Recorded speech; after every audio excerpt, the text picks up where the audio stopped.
Hi, everyone. My name is Sophia Alam. I am a crisis counselor with the Gulco Center's Texans Recovering Together crisis counseling program. Our program offers free and confidential mental health and emotional support to anyone who has been affected by COVID-19 one way or another. All of our services are completely free of charge and serve anyone who lives in Galveston and Brazoria counties. So if you or anyone you know that needs resources or just somebody to talk to, please give us a call. That number is 1 800 643 0967, and you'll press option 8. We also offer workshops and presentations on different mental health related topics. So if you would like to schedule a talk with us, please give us a call. So today's a very special day because we have two very special guests on our program. These ladies are here to talk to us about a very important topic, which is domestic violence. As some of you may know, October is Domestic Violence Awareness Month. And so we thought it would be fitting to have a conversation on this topic. And then after this conversation, if you would like to reach out to us anonymously, we will put our information in the Facebook post so you may contact us directly. So let me go ahead and introduce you to our lovely guests. Melissa and Waikisha are here from Bay Area Turning Point, which is a company that was incorporated in 1991. And they are actually celebrating their 30-year anniversary in the community. So congratulations to you guys. Bay Area Turning Point is a great resource and a wonderful organization that provides immediate crisis intervention and short to long term recovery services for individuals who are impacted by domestic violence and sexual assault.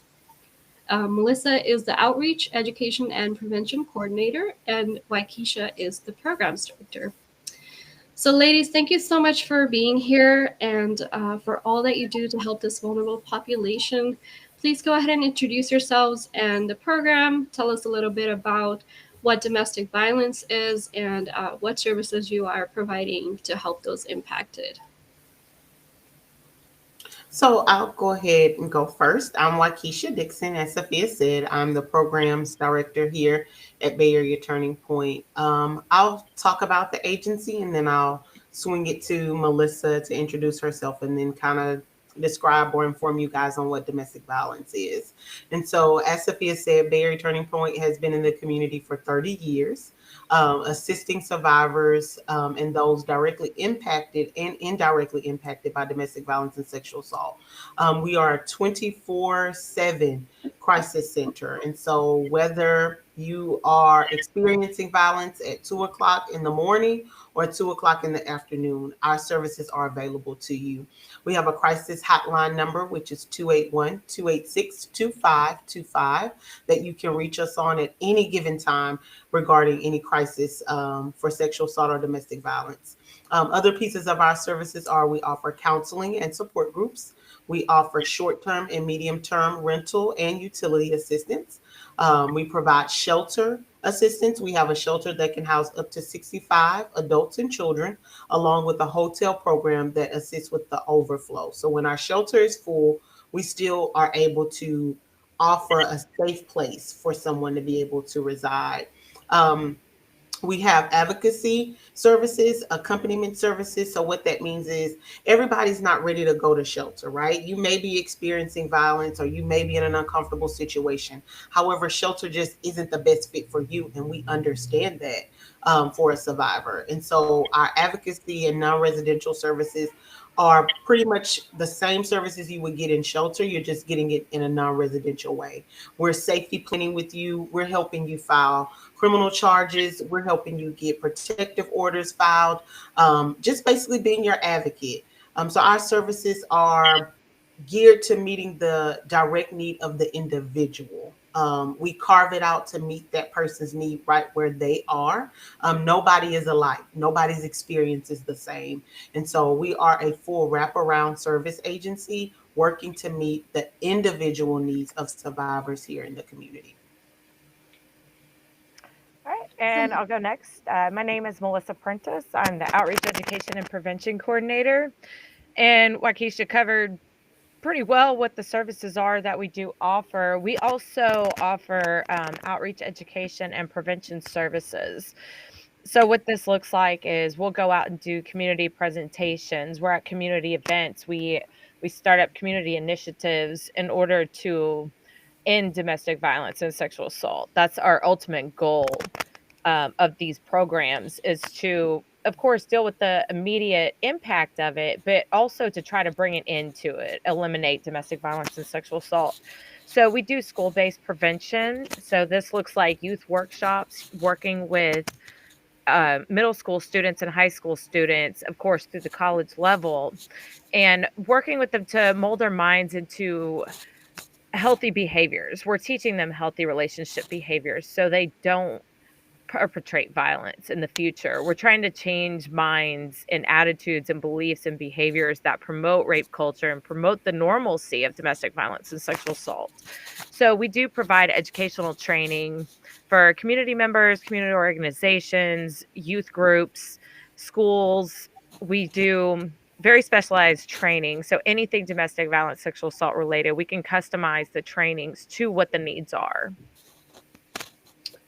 Yeah, I think that it's really important that you guys are going out into the community, especially with the youth, because it starts with prevention, and I think you are definitely seeing some positive impacts with that, because it's when it starts early, then you can prevent all of that from happening, and education is key.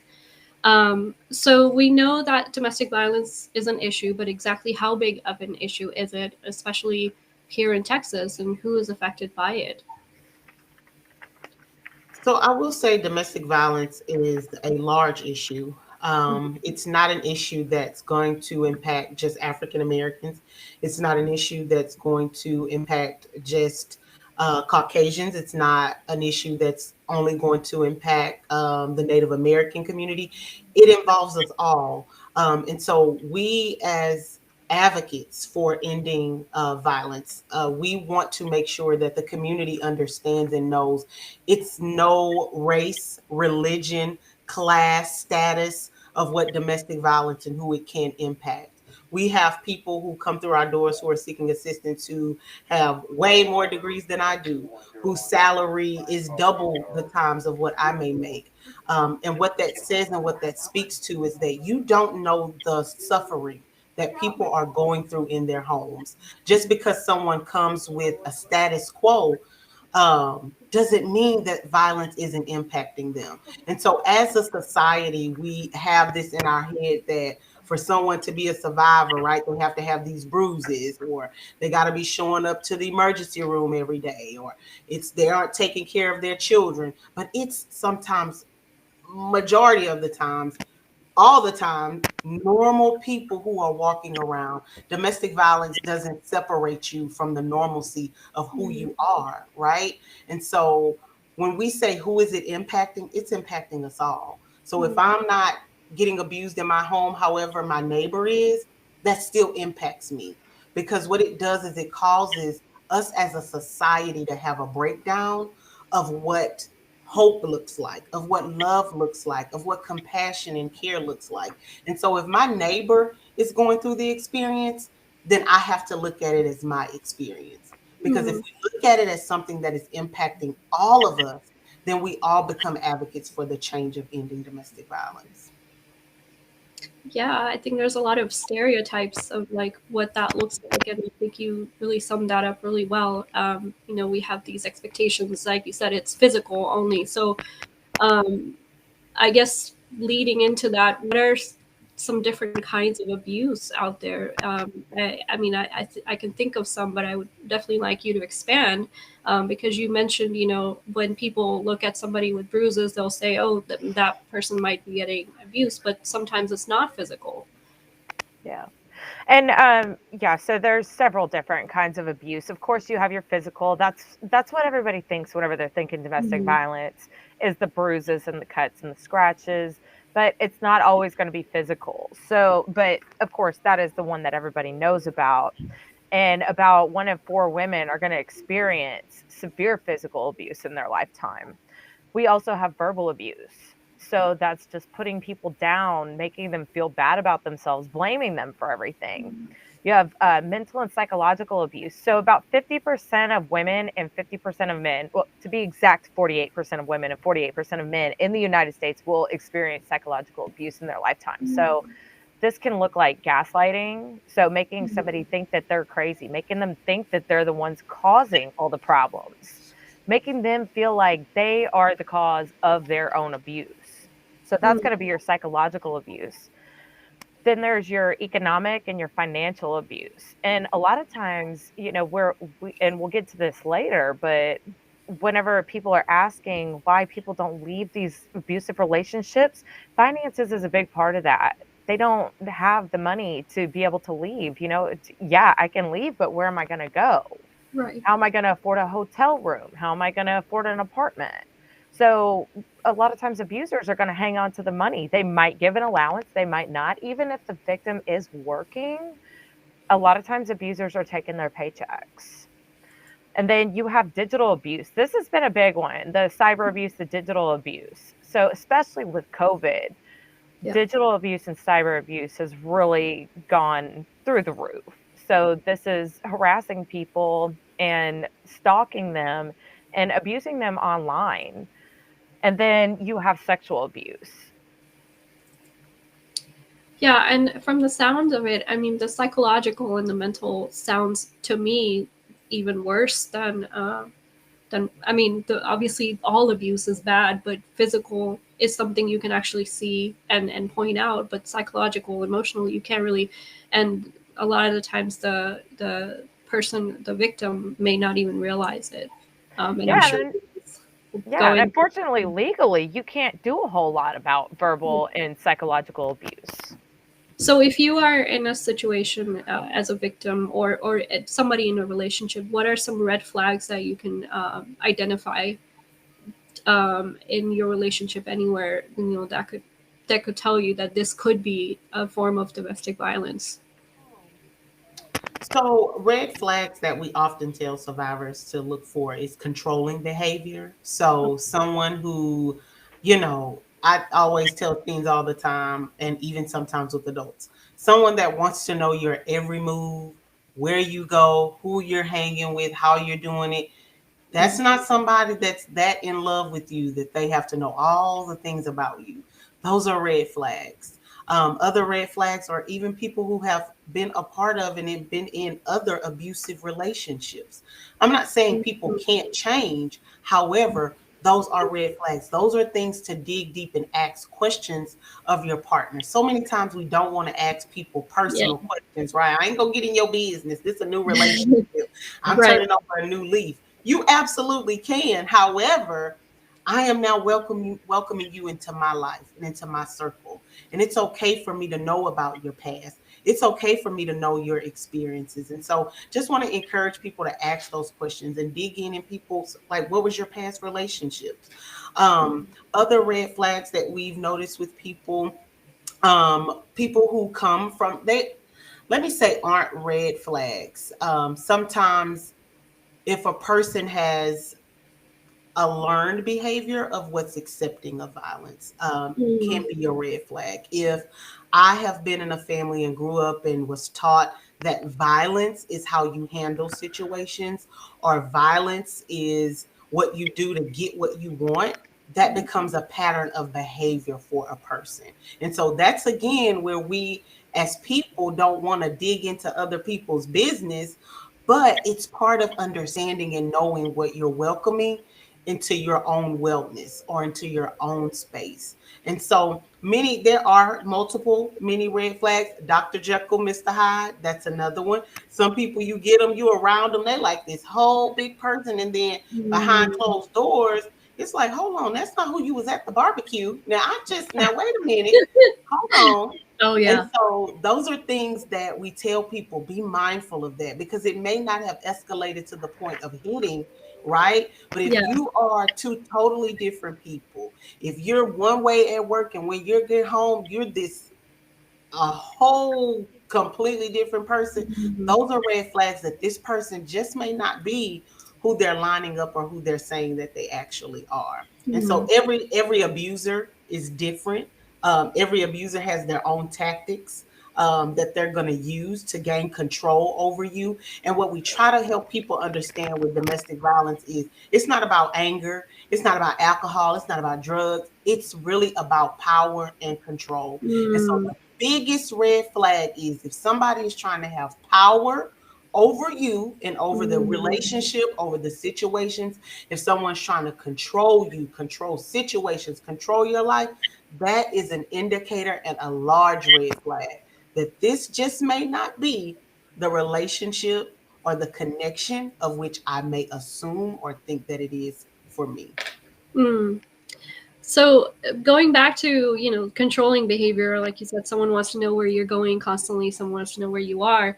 Can someone, in that situation see that as, oh, they're just looking out for me, or oh, they're just, being nice, they're just trying to make sure that I'm safe? Is that how, like, how do you differentiate that? If That's what a lot of victims will tell themselves. They right, just care about me, they love me, they're worried about me, but that's a controlling behavior.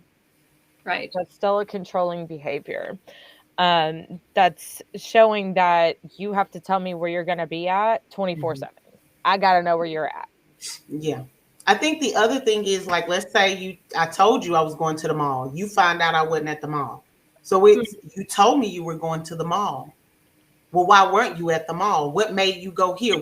It's that, we want someone who's concerned about our safety. right. Right. Absolutely. Like, hey, babe, I just want to know, or hey, wife, or hey, husband, I just want to make sure you're safe. But when it escalates to the point of, tell me where you going at 10 o'clock. Okay, when you leave there, I need to know when you get in the car Show and when your you make it to the house. location. Yeah, share your Drop pin, your drop me your location. location. I need to know Yeah, where you at. Why? I told you I yeah, was going here. You don't believe me? So it's that questioning, that power, that controlling every minute and every second of yeah. your day and of your life. That's when it crosses that line and crosses that boundary. And because so many times in relationships or in society, we make people think that it's normal or No, okay yeah, behavior for somebody to keep tabs on you or drop your location. right. No, it's not. I'm here to tell That's everybody it's It's not. not okay. Say it louder. Right People yeah, in the back, know. right? we will too. Oh my God. No, I don't want to take up too much of your time on this topic, but I was just thinking about, as a victim, like you were talking about learned behavior. So if you as a victim are somebody who has learned that that's the way that love is, shown to you by somebody keeping tabs at you, say you come from a family where they're controlling and, they've always kept tabs on you and you associate that with love, then you might have a harder time differentiating that this is controlling behavior.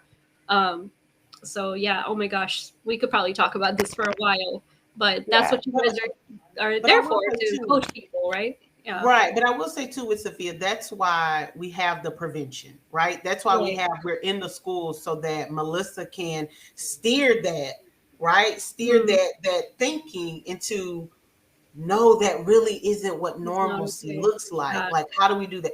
You all welcoming us to share the platform with you to share information. So it's opportunities such as this for us to educate the community, educate our young ones coming up behind us so that they know what it looks like and so that the community can be aware as well of what this abuse really looks Yeah. like and how we can help hold each other accountable in the space of making sure we aren't, just because I grew up in it, that's what I have to think and believe is normal. Mm, Yeah, yeah. and I mean on the same token though, and not to take up the whole time with this, just kind of adding in this piece.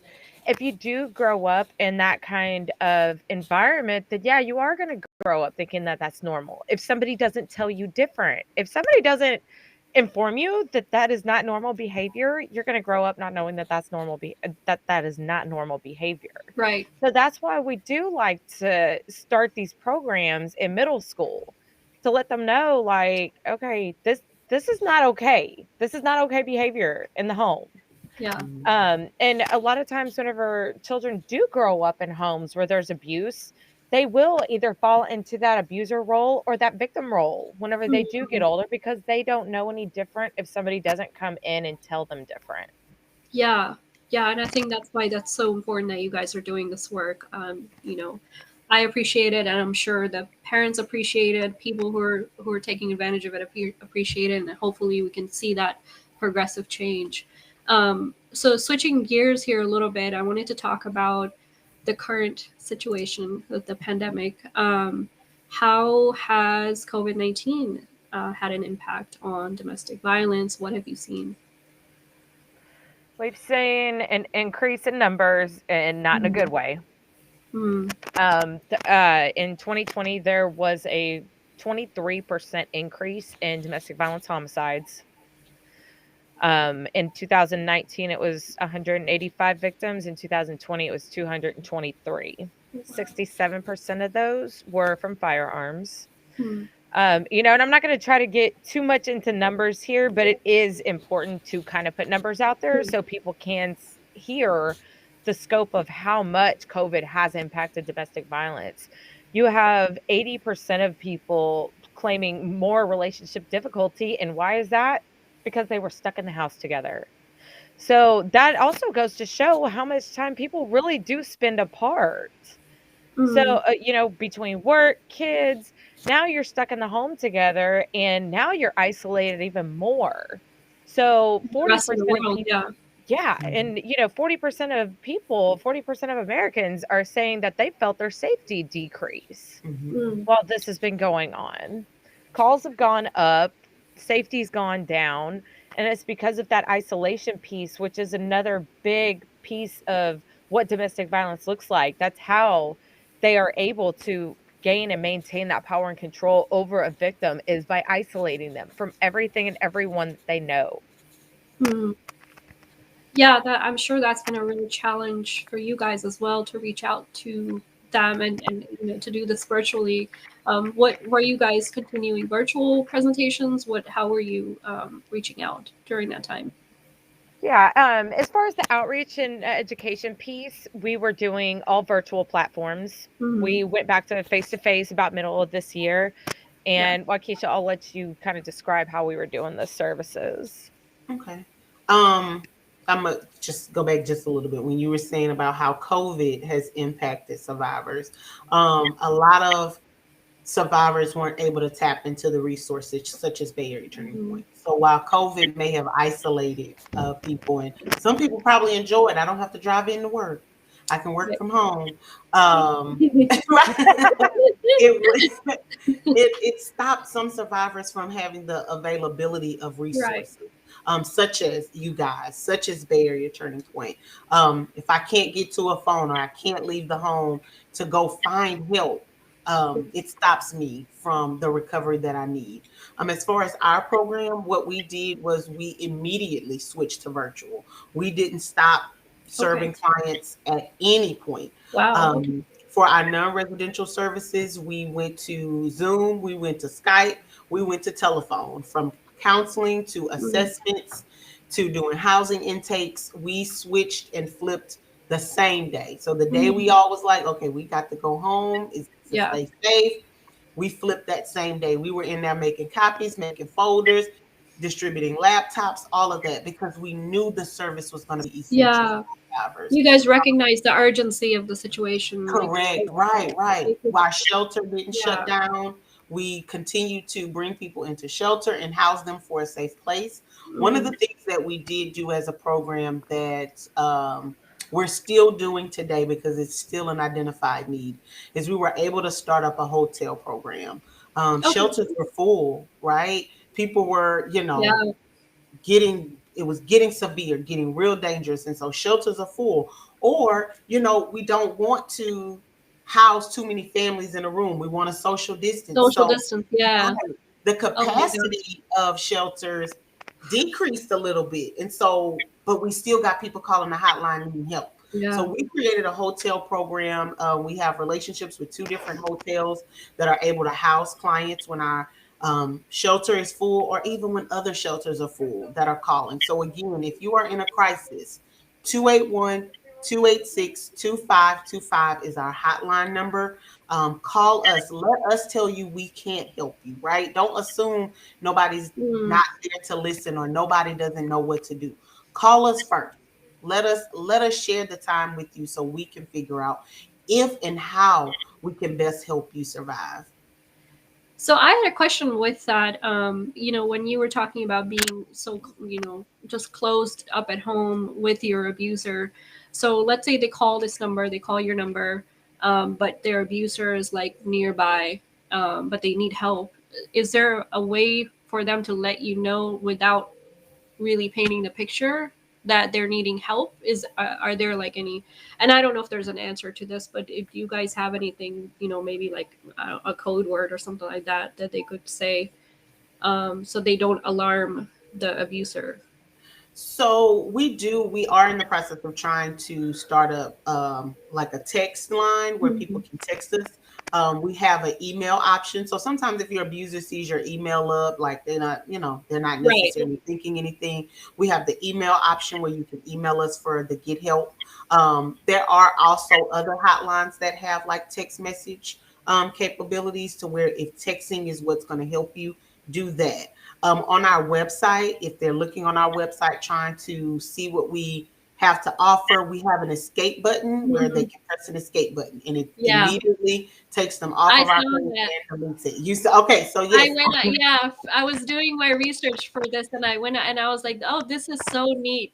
I clicked on it. I was like, what? Okay, and then it clicked. I was like, yeah, Click. that's why they have it. That's so Yeah. helpful. Yeah, Yeah, I so we love try to create the ways. We also allow people to walk in. So if it's like, hey, I'm just going to the store really quick, I don't have a phone. He or she that. won't let me have a phone or anything. But however, I can go to the grocery store and shop. Drop by, come Yeah. by. Whatever it is that you may need, we're accessible and available to try to help out. Okay. Yeah, and from the perspective of taking those calls whenever there is an abuser right there in the room, typically in my experience, they've always told me ahead of time. I'm not one of the first questions we'll ask is, "Are you in a safe place to talk?" If they say no, I know that that's my cue to not ask for any details. Hmm. Okay. I let them know right off the bat, okay, I'm going to keep it to yes or no questions. I'm going to get the basic information I Mm, need, and then we're going to see if we can't get you out of there. Once we get you out of there, then we'll get the details. Hmm. okay. That's really good to know. Good point, Um, Melissa. Thank you. Thank you. So you were mentioning, Melissa, earlier, we were talking about, how hard it is to even leave an abusive relationship, and there's just a stigma, why don't you just leave? Why is that? I know that it takes an individual on average about 7 times to actually leave an abusive relationship. So can you expand on that a little bit? Absolutely. And the easiest explanation, there's a lot of explanations, but one of the biggest ones is that is the most dangerous time of a relationship. Mm, Whenever people are leaving, the majority of domestic violence homicides happen whenever separation occurs. So, whenever the victim is trying to leave or whenever they are trying to reach out for help, that's whenever more than 70% of domestic violence homicides are happening, mm, is whenever they're trying to leave. And I think that's something that a lot of people don't understand because at that point, like we said, domestic violence is all about power and control. right. So whenever their victim is leaving, they're losing that power and control, which sets them over the edge and sets Mm, them to these drastic measures, which often occurs in severe physical injury or death. mm, So in 2020, 67% of homicides were by a firearm, and the majority of those were people that were trying to leave. mm. So there are several other reasons. We mentioned one of the reasons earlier, Financial. finances. Yeah. Oftentimes it's like, okay, I'm ready to go. I don't know where I'm going to go. I don't have money. I don't have any support system Yeah. because I've been isolated from my entire support system, from my family, my friends. A lot of people don't know that resources like us exist. That's Yeah. why we do these. So we do let them know, hey, we're here. There's several organizations like us. Hmm. Yeah. So please utilize us. There's concerns about the children. Sometimes abusers will make threats to take away the Mm, children if there's any legal issues going on. Say, for example, the person is an immigrant. The abuser can threaten to turn them in if they leave. Sometimes it's a cultural thing. It's said that a woman's value depends on her ability to hold together the relationship. So that can be another reason. Of what else? What else? What else? There's a few more. A lot of people also think that the abuser is going to change. So Yeah. Waukesha was talking about the Dr. Jekyll, Mr. Hyde You're thing. remembering the good times. Yeah. So Holding on to it. what I like to tell people is with an abuser, they seem like this perfect person whenever you first meet them. They seem like this great guy, this great gal, Red flag. and yeah, you think that they are exactly. You think that they're absolutely Not perfect. perfect. That's the person that you fall in love with. However, you didn't fall in love with that person. You fell in love with that person's representative that they decided to show you in order to get you into that relationship. Yeah. So that's what people hold on to, is that hope that they're going to go back to that person that they met whenever that's not even who that person was to begin with. Yeah. Oh my gosh, I know, and I'm sure there are way more reasons for that too, and it's much more complicated than what meets the eye. But let's say that you are somebody who is suspecting someone of being in an abusive relationship, or it's a friend or somebody at work, or somebody that you know. How can you help that person? What steps can you take towards helping them? One of the first steps I would tell people all the time is just to listen. Most of the time, a survivor just wants to know that someone else is listening and hearing their Mhm. experience. They can't go home and talk about it, right? You can't Yeah. talk about it with the person who is probably the closest to you or should be the most loving person to you. And so just listening to them, validating their feelings, validating their experience because it's their experience. Remember, sometimes people believe that abuse is acceptable, but if you're telling me that you don't like it and you don't accept it, I have to validate that for you. Mhm. The other thing is knowing resources in the community, such as Bay Area Turning Point. I tell people all the time, we're a phenomenal agency. I love us to death. I've been here going on 10 years. However, you don't have to send everybody to us if you don't choose to. There are other agencies community wide. There are agencies in Houston. There are agencies in Pasadena. There's agencies in Austin, in Dallas, everywhere. And so knowing the resource that's in your community, that's in your backyard, because you never know. Like you said, when you show up to work, Waukesha may have been okay last year, but you don't know what she's experiencing this year. And so if I'm comfortable enough to say to you, I'm in a bad relationship, I need help. You don't want to be there sitting like, I don't know what to do with this. But if it's a simple just passing a hotline number or saying, hey, I was just listening to Facebook and I heard about a resource that can help with domestic violence. I'm going to pass you that phone number. And so it's simple things like that as a community we can do. We're never telling anybody to jump in the middle of a fight. We're not telling you to kick down doors and do all of that because we're doing that as well. However, what we are telling people is know the resource, put it in your back pocket, and be able to share it with someone if they are in need and you come in contact with them. And Yeah. what if somebody that what if it's someone that hasn't spoken to you directly about their experience, but you are suspecting there's something going on? I'm guessing there's not much you can do in that situation. You probably can't go out of your way and be like, or can you? Can you just be like, here's a number just in case? I don't know if you need it. How do you You're approach that? able Yeah, I mean, you're able to do that, but that's where you want to kind of watch how you handle it. Yeah. Some people want help, but they don't know where to get it. But then you have people that aren't ready to talk about it. And that could break that trust before it's even built if you're Hmm. trying to push for that information. Yeah. You can say what you've observed and see if they'll open up that way, but it does more harm than good to try to push somebody to answer, are you being abused? Hmm. And I think one of the big things that everybody needs to understand is that we need to understand that we don't understand what they're going through. Mm-hmm. So this is where that word empathy comes in. Mhm. So we could have gone through the exact same thing that somebody else is going through, but we got to understand that we are all our own unique individuals. Right. So how I dealt with it might not be the way that Waikisha's dealing with it, even if it is the exact same situation to the T. We have Yeah. different coping mechanisms. We have different personalities. We have different ways of processing things. Waikisha may be ready to talk about it right now. She's ready to get help right now. I might not be ready for another year or two. So understanding that we don't understand, but we are there to support. And that's something that I needed to know because I am like Keisha. Maybe I don't know if that's what you're implying because I like to get to the bottom of things quickly. Yeah, I You know know, it was a I have to be able hypothetical, to help but you. Like, if I see it, I'm like, I need to help you. Let me Right. do something yeah, for you. But And, then you're right; and it could backfire if they're not ready. right.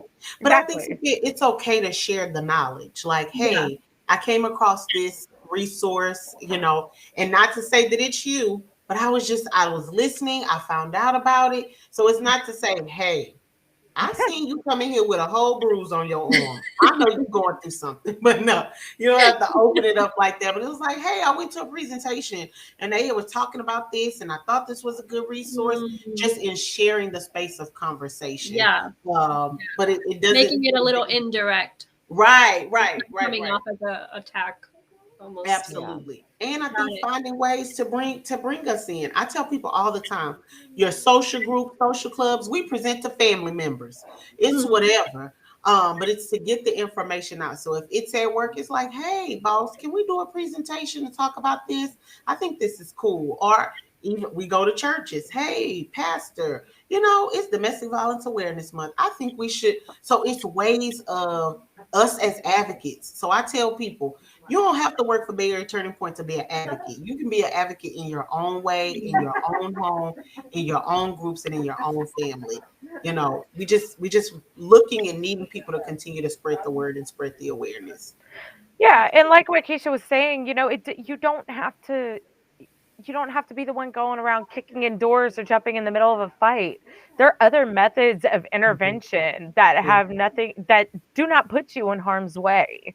Yeah. So you can intervene in situations without putting yourself or a victim at risk Mhm. and spreading the awareness. Sometimes just letting people know, hey, this agency exists because this is a real thing in our community. Yeah. It could be as simple as that. It's like, oh, I did not know that that was there. I did not know that that service was there. Hmm. And then incorporating into education. Of course, this is education that I provide, but also incorporating in the homes whenever you're raising your children, and even in school lessons, teaching people how to not be violent, how to Yeah. not be perpetrators of abuse or violence. We spend so much time telling people how not to get abused, how not to get raped, and we're not teaching the other side not to do that. Hmm. And that's what we need to focus on. Absolutely. I 100% agree. Um, so is there anything else that you guys would like to add? You want to give out your number again? I will. I would like to add that we've appreciated the opportunity. I always say to share the platform. It's not just a time of, to find another resource, but it's a time to help save someone's life. And Right. so knowing that we are here in the community, we've been here 30 years, we're not looking to uproot and go anywhere. So when you hear about Bay Area Turning Point, know that we are crisis intervention, recovery, wraparound service agency that is here to help survivors of domestic violence and sexual assault, those directly and indirectly impacted. You do not have to suffer in silence. You do not have to suffer alone. You matter. You are valuable. We are concerned about you, and all of us want the best for you. We also want to encourage people to link up with Bay Area Turning Point. You can find us on Facebook. You can find us on Instagram and Twitter. Our website is www.bayareaturningpoint.org. And so please take a look, connect with us. We have many and multiple activities going on for the month of October. And so we're looking for people to link up and join with us. We have volunteer opportunities. We accept donations because everything that we provide to our clients is free, all the way from the phone conversation to if you need diapers. So we are looking for donors who are willing to give in a monetary way, as well as diapers, wipes, tangible and intangible. And so please call us 281-286-2525 if you or someone you know who is needing and seeking any of our services. We're here to answer the call. I just sent her a message. Thank you so much. Thank you so much for being with us today and providing all of that information. And we're actually going to go ahead and put all of that into our Facebook post so people can see it in text form. Again, our number for the hotline is 100-643-0967, and you'll press option 8 to reach any of the counselors. I forgot her schedule. I do on Fridays because see you next time. Thank you.